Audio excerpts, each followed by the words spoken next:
Good day. Welcome to First Take exclusively on YouTube. Here with Shannon Sharpe, the Hall of Famer, Stephen A. Smith. I'm Molly. Let's get it started. Let's go. We head to the NFL as 2021 All-Pro running back Jonathan Taylor signed an extension with the Colts prior to their 23-16 win over the Titans yesterday. Sources telling our Adam Schefter the 3-year, $42 million extension includes $26.5 guaranteed and makes Taylor one of the NFL's highest-paid running backs. Here's Taylor on what the contract means. Anytime a running back can go out there and perform, but also have some security, it just shows that running backs are essential. Like I said from day one, after my first season, I always wanted to retire a Colt. So to be able to take another step towards that, it's amazing. Shannon, tell me this. Do you feel like Taylor's new deal saves the future of the running back position?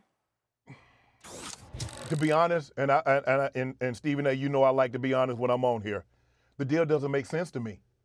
His backup is third in the league in rushing. That's right. He just ran for $165 yesterday. He's only behind Christian McCaffrey and Achane.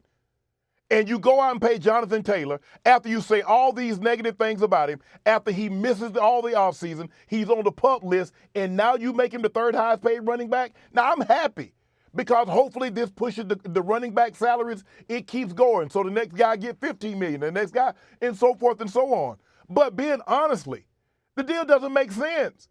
Because you got a guy that's his backup is third in the league in rushing. So why would you go out and pay him when you wouldn't pay him before you saw what Zach Moss could do? Shannon, I know that doesn't make sense, and I get it. But we're both happy about it because we want these running backs to get paid. Absolutely. Having said that, let me tell you how it could potentially make sense. So if I have two elite running backs, because Zach Moss certainly looks elite at this particular moment in time, okay? And he has to do it over a lengthier period like Jonathan Taylor did. He once ran for 1,811 yards in 2021. Obviously ran for 1,100 yards each of the seasons he's been healthy. But here's the deal. If I've got two elite running backs, right, number one, there's less wear and tear on either of them because I can give the ball to either one of them and I'm good. Or secondly, Shannon, what I could do is use one for trade bait to make sure that I can get exponential value for one of their services. So in that regard, that's where it could potentially make sense. Now, I'm not saying Irsay was thinking about that when he made the damn deal. I'm certainly not saying to him or Ballard or anybody else. What I am saying, however, is that when you have two running backs who can absolutely positively ball, only one of them is getting paid, but you've got two of them. The wear and tear on either one of them, obviously that's rectified. And number two, I could sit up there and use one to get value for some other positional player I may need. And I think that's the way to look at it.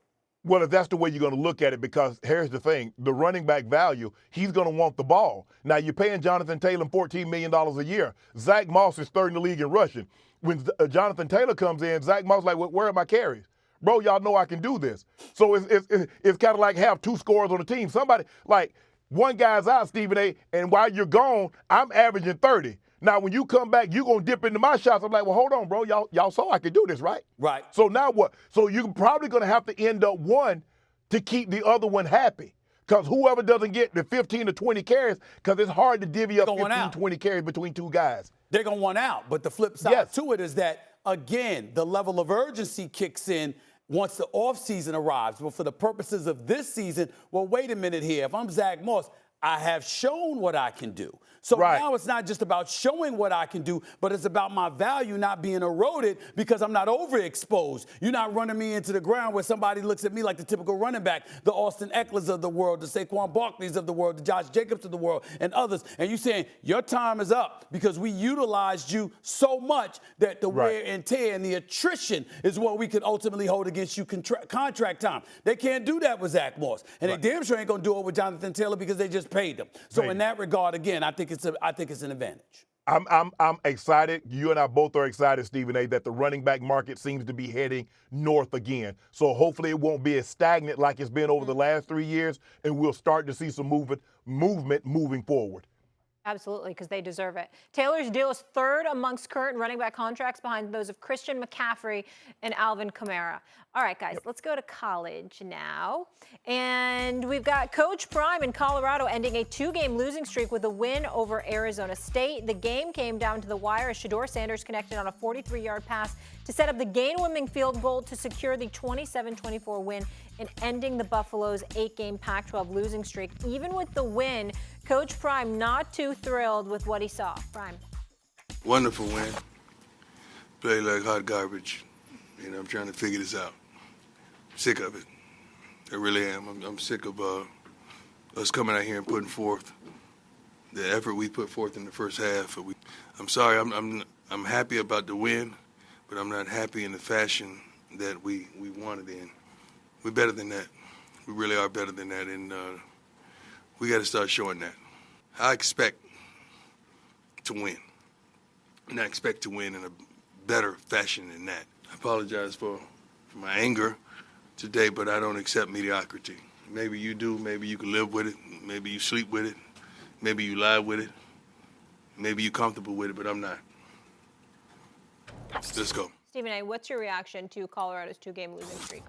Well, listen, I don't blame him for feeling that way. I mean, they just beat Arizona, but what he's saying is they beat Arizona State. It shouldn't have been that difficult. And then, listen, I think Shedeur Sanders is spectacular. I think he's got a tremendous promise and all of this other stuff. But I'm gonna get to a point where I'm tired of seeing that flashing of the watch and all of this other stuff coming in. Just ball. Just ball, because the reality of the situation is that on both sides of the ball, there's a level of inconsistency we've seen from the Colorado Buffaloes on both sides of the ball, which is why Prime Time is looking that way, and he's acting that way right now, because he's like, wait a minute now, we're not living up to what we are capable of. And just because you win, just because you won that particular game doesn't mean you handled your business the way that you were supposed to handle your business. And I think that's the kind of message he needs to send around. Yeah, we've celebrated enough. We've gotten to shine. We've been nationally televised. We had First Take come to the house, for crying out loud. We've seen packed houses. We've got the attention and the light shining upon us. That is not a reason to believe we have arrived, and to be as sporadic as we have been, making things more interesting than they should be. The kind of message he sent, he needs to send, and I'm good with that. Yeah, the standard is the standard, and the standard that the Colorado Buffaloes that he wants them to play with is greatness. And yeah, we won the game, but we just want you to understand, I'm not satisfied with the performance that we got in winning the game. I'm never going to be okay with mediocrity. I'm never going to be okay with just winning. It's not good enough. There's a level of expectation that I set here, and that's the standard. And the standard is we play at a certain level at all times. You have to always take a win, but you never let your team get comfortable winning sorrily, because then they're like, oh man, we won the game. And it's then you see bad habits start to develop. I ain't got no problem, because the Arizona State student section, they was bothering him. So if I'm Shedeur, next time the student section is bothering me, I'm gonna have both watches on, flashing them on them. Get there right here. Exactly. All right. We'll leave it there, guys. Thanks so much for watching. Be sure to watch First Take Monday through Friday, 10 a.m. on ESPN. And be sure to check out more exclusive First Take debates right here on YouTube. We'll see you tomorrow. Shannon and Stephen A. will be back. Bye-bye.